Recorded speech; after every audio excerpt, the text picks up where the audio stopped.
السلام عليكم ورحمة الله وبركاته. أهلا وسهلا بكم أعزائي المشاهدين في قناة المعرفة نوليدج لاستكمال سلسلتنا التاريخية بعنوان تاريخ الأنمي.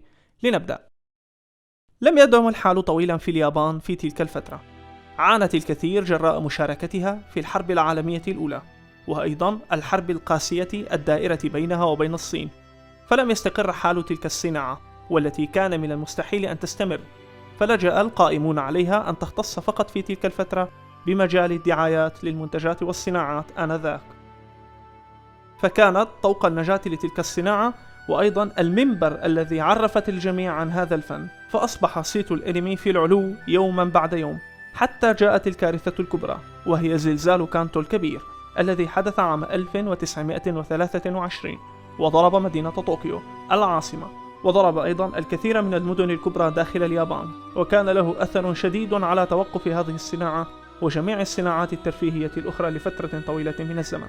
حدثت حادثة آنذاك تدعى بحادثة جسر ماركو بولو، كانت السبب في نشوب الحرب بين اليابان والصين، وليس هذا فحسب، بل نشوب حرب عالمية ثانية، وتعتبر حرب اليابان ضد الصين من إحدى الأسباب التي أدت إلى نشوب الحرب العالمية الثانية.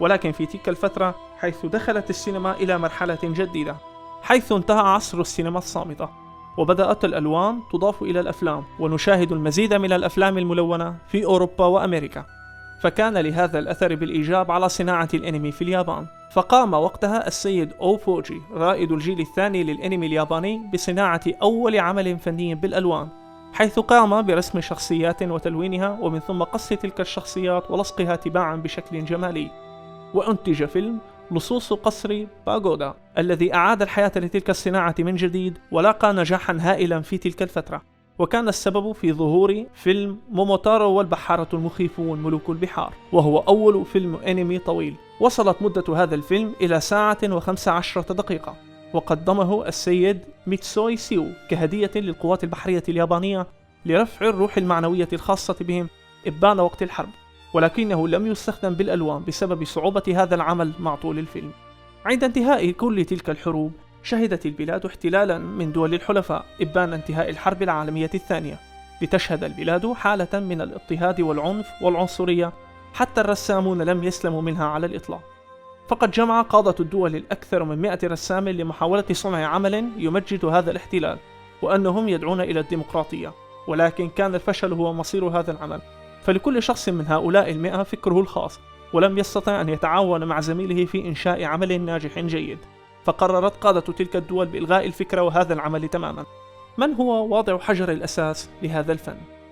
السيد أوسامو تيزوكا هو الشخص الذي لولاه ما كان هناك فن يسمى المانجا، فهو الأب الروحي لهذا الفن، وقد ألف كتبا عديدة ورسم قواعد لهذا الفن، وكانت أعماله هي الأساس وحجر الصناعة للكثير والكثير من الأعمال التي طورت في تلك الفترة، وأيضا الأساس لجميع رسامين وكتب المانجا الحاليين، فما ذكرت لولاه لو كان هناك شيء جديد يدعى المانجا. فقد اقتبس السيد أوسامو تلك الفكرة عن طريق كتب الرسوم المتحركة التي أنتجتها شركات الكوميكس كما ذكرت سابقا، وقامت بإضافة اللمحة اليابانية لتلك الرسوم وتحويل هذا الفن الجديد الذي يدعى بالمانجا.